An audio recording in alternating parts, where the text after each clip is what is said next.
10 en punto, momento de los números. En la mañana de Arriba Gente. El Fondo Monetario Internacional espera que la economía uruguaya crezca a 3,1% este año, según lo publicado ayer martes por el informe de perspectivas económicas a nivel mundial. Para hablar sobre esto, sobre la rendición de cuentas y en definitiva sobre qué va a pasar con nuestro bolsillo, es que recibimos a nuestro compañero Nicolás Lucich, periodista especializado en economía. Bienvenido, Nico. ¿Cómo están, Lore, Maggie? Un gustazo estar con ustedes. Como siempre te esperamos con una bolsa de temas, ¿no? De números, sí, y mucha cosa. En definitiva queremos saber cómo nos va a ir claro. de acá para adelante. Bueno, primero que nada, ¿qué valoración haces de estas perspectivas que presentó ayer el FMI y sobre todo con hincapié en nuestro país? Y bueno, ese es un informe muy importante. Cada semestre el Fondo Monetario es un informe general de la economía mundial. El Fondo Monetario hace una misión por año en cada país socio y recientemente culminó la misión en Uruguay. A veces quedan un poco desfasados los números. El documento de la misión en Uruguay daba un aumento en la proyección de crecimiento al 3,4% este año, lo cual es una cifra bastante buena, digamos, mejor que la de antes, mejoró la proyección, cercana a la que estima el gobierno, que es 3,5%, pero todavía no alcanza en el promedio anual a recuperar la fuerte caída del año pasado, que fue casi 6%. Es decir, la economía uruguaya recién se estaría recuperando plenamente el año que viene, entrado del año que viene, en el promedio. Lo que ha pasado con la economía es que hay bastantes diferencias entre los sectores. Lo que es la parte de agronegocios, campo, agroindustria, faena, la parte agrícola en buena medida también, lechería, está con un avance interesante. También lo que tiene que ver con la construcción, porque allí está la planta de UPM en construcción, ha habido algunas otras obras de infraestructura conexas y algunas otras obras digamos, de logísticas, etcétera, algo de obra pública que se va sumando también, y la construcción de vivienda empezó realmente a repuntar y se está viendo incluso en el empleo. Y el tercer sector que está muy dinámico son las tecnologías de la información, todo lo que es comercio online, las empresas que están invirtiendo en esto, nombres muy conocidos que están realmente empleando cada vez más gente, algo que es muy removedor para la economía. Pero los sectores presenciales, la gastronomía, hotelería, turismo, comercio, todavía están recién rezagados. Empiezan a reapuntar. Exacto, entonces te queda una economía, podemos hablar del promedio, como es esta cifra, pero hay que reconocer, porque una cosa es un promedio de una economía que en general viene marchando, o que en general tiene todo problema. No, acá hay diferencias bastante grandes y hay que marcarlo, ¿verdad? Sí, diferencias que en realidad todos los países han vivido porque la pandemia ha sido a nivel global, ¿no? Es así. En todos los países los sectores presenciales están más complicados. Eso genera problemas de empleo porque ahí hay mucho empleo directo. Por supuesto que el agro empuja mucho, directa o indirectamente. En el agro y la agroindustria hay 220.000 personas trabajando. Entonces es importantísimo. Pero si vos perdés, por ejemplo, hotelería, como pasó con la última temporada, la caída en el empleo es inmediata. Que aparte, ¿no? Uruguay es un país de servicios. Más allá de todo el sector agroindustrial, exportador, nos caracterizamos por eso. La no llegada de cruceros nos afecta, la no llegada de turistas nos afecta. Bueno, veremos qué pasa ahora con estas finales de fútbol internacional, de copas internacionales que se van a disputar acá y que ya han tenido una repercusión importante. Me imagino que el efecto vacuna también está incidiendo en todas estas posibilidades.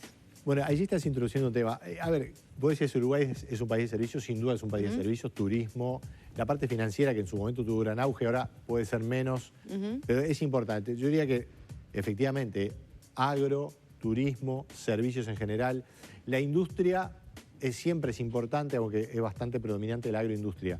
Ahora, evaluar la economía sin evaluar la pandemia, la verdad que es un sinsentido.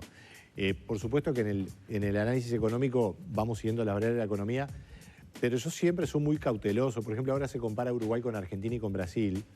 Brasil ya está en niveles prepandemia, pero ha sido un caos sanitario. Claro. Argentina, tal vez es difícil comparar también porque ha tenido problemas con la vacunación, pero... Con todo, básicamente. Sí, con todo. No ha estado tan grave como Brasil porque han restringido mucho. Pero, en fin, está complicada la trayectoria en la economía estrictamente de Argentina. En la salida de la pandemia es casi igual que Uruguay, un poquito más, un poquito menos, pero venía ya en caída, está con un problema muy serio en lo financiero y también en lo sanitario. Entonces, es difícil comparar. Además tenés caída el año pasado, rebote y recién el año que viene vas a ir viendo en dónde estás parado, ¿no? Y bueno, lo que apuesta Uruguay es, con ciertos costos, porque la verdad que el golpe ha sido muy duro, lograr una sostenibilidad más de mediano plazo, ¿no? Ahora, Nico, empezaron las rondas de salario hace ya algunos días. Repasaba algunos datos respecto a 2020. Fue la caída más significativa en 17 años del salario real, que se ubicó en el entorno del 1,5 promedio, porque también se señalaba que el sector privado había sido el más afectado. ¿Cómo empieza a ser de a poco esta recuperación en el bolsillo de los uruguayos y que además afecta directamente a las jubilaciones, la caída del salario real? Es así porque está el ajuste definido por Constitución. Las jubilaciones se ajustan por el índice de salario. ¿Cuánto vamos a perder este año o no vamos a perder? Bueno, por ahora estamos perdiendo. Cuando hoy estamos perdiendo es el índice medio de salarios. Agosto 2021, que es el último dato, cayó casi 2% respecto a agosto del año pasado. Y venimos cayendo casi 4% respecto al 2019. Hay que ver que ya el salario privado, sobre todo, venía con cierto retroceso ya antes de la pandemia.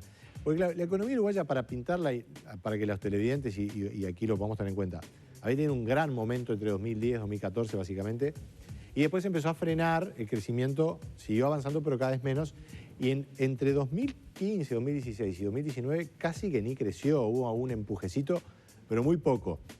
El salario se mantuvo, siguió avanzando y empezó a caer mucho el empleo.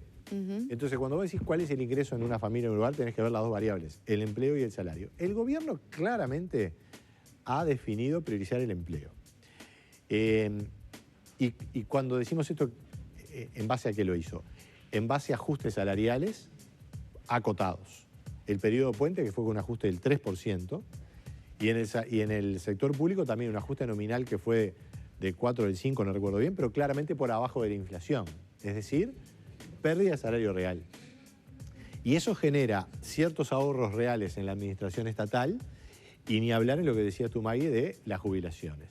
Entonces, a veces en la discusión se dice, bueno, el gobierno hizo esto, hizo lo otro. Claramente el gobierno priorizó empleo y al definir ajustes nominales acotados, generó un ahorro en el gasto salarial y jubilatorio. Claro, te voy con el otro costado de esa moneda, la otra cara. Menos plata, menos consumo, menos movilidad de un sector ya castigado. Y después, el otro día el premio Nobel de Economía fue justamente la teoría de que el empleo no se contrapone al crecimiento salarial, ¿no? Ni hablar. Bueno, a ver, hay varias cosas allí que me gustaría comentarles en el siguiente sentido. Es muy claro cuál es la estrategia. El gobierno dispone de ajustes nominales. El problema que ha habido es que también ha habido un cierto empuje en la inflación el año pasado y parte de este, porque estamos con un contexto global de mayor inflación. El Uruguay tuvo por muchos años una inflación molesta, del 7, 8, a veces un poco más para arriba, y el mundo estaba en una inflación bajísima. Ahora el mundo está con más inflación, Uruguay la ha ido bajando, pero con dificultades. Además, se decidió aumentar los combustibles. Entonces, si vos tenés un aumento nominal del salario del 5 y la inflación está en el 6, perdés un poco. Pero si se te va del 7 al 8, perdés más. Esa es la pérdida de salario real, el salario nominal respecto a la inflación. Respecto a lo que decías tú, y las comparaciones históricas. El salario en Uruguay tuvo una fuerte caída en el 2002, después se recuperó y ya a partir de 2010 empezó a tener una ganancia efectiva y llegó a un récord de 40 años por allá por 2007, 2018. Ahora, bueno, después se frenó y ahora estamos con una caída, con estos números que hablamos, 2, 4% en 2 años, digamos un 3%. Es una baja, no es un derrumbe, ni es un desplome, ni nada por el estilo. Es un salario que se frenó y está erosionado por la inflación. Esto me parece que es importante ponderarlo. A ver, esto sin duda es subjetivo. En un montón de cosas, porque ayer hablábamos, por ejemplo, la unidad indexada sigue aumentando. En lo que lo terminás viendo después, por ejemplo, cuotas del banco hipotecario. Todos los meses te están subiendo 200, 300 pesos, que no era algo normal. Es que cuando tu salario está por abajo de la inflación y vos tenés deuda en inflación, que es unidad indexada, evidentemente que se te hace más oneroso. Claro. Yo siempre he defendido la unidad indexada en el sentido de decir, bueno, es mejor tener la deuda en una moneda ajustable que en dólares, que te puede dar una sorpresa. Nunca sabes, claro. Bueno, en UR hoy sería mejor porque va con tu salario. Sube menos. Pero en otras épocas fue distinto. Pero fíjate, el año pasado con el empuje del dólar que hubo, hubiera sido bastante más duro. Ahora el dólar se ha frenado bastante. Ahora, subió en estas últimas semanas, pero en la comparación interanual estamos en un aumento del 1 y pico por ciento. Ahora, ciertamente que uno puede preocuparse por el consumo y el ingreso en el corto plazo y decir, bueno, cuanto más ingreso mejor.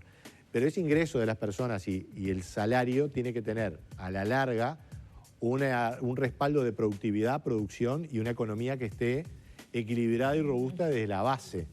Y ahí es donde creo que se está haciendo la apuesta.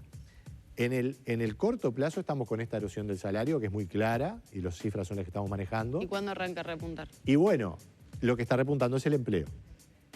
9,5.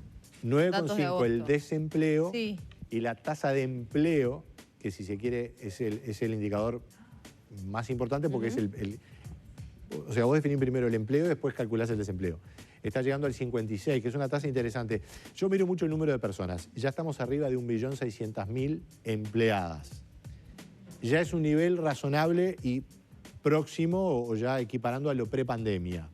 Sería bueno seguir adelante, evidentemente seguir de largo, y no necesariamente se oponen salario de empleo. Durante muchos años en Uruguay, después del boom que tuvimos con inversión, agro, exportaciones, turismo, Argentina y Brasil crecían mucho, crecían el salario y el empleo.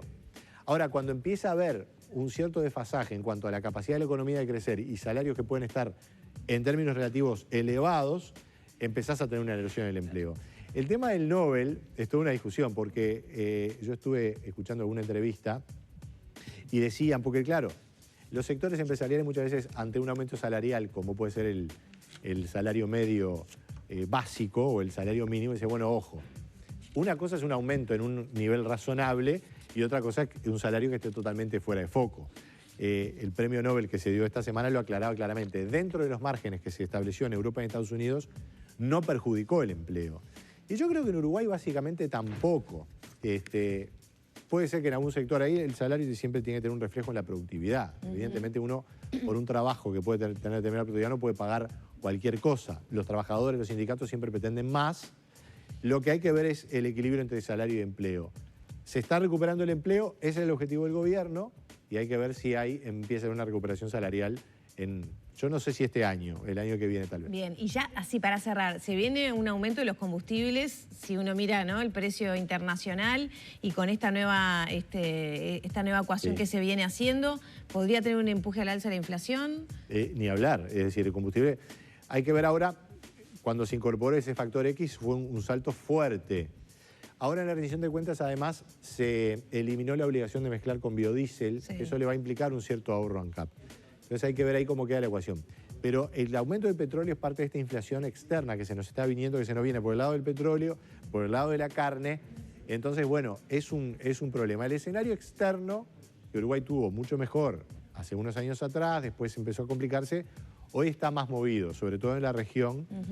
China nos está ayudando bastante, pero bueno, no está tan fácil como antes. Nico, tenemos por delante todo el tema del Mercosur. Yo creo que Nico, todas las semanas tiene que venir por acá a abordar distintos temas. Encantado de estar con ustedes. Te programamos para dentro de unos días para abordar otros temas entonces. Muchas gracias. Cerramos por aquí entonces la participación de Nicolás Lussich, periodista especializado en temas económicos, justamente a propósito de las perspectivas de crecimiento de la economía de nuestro país.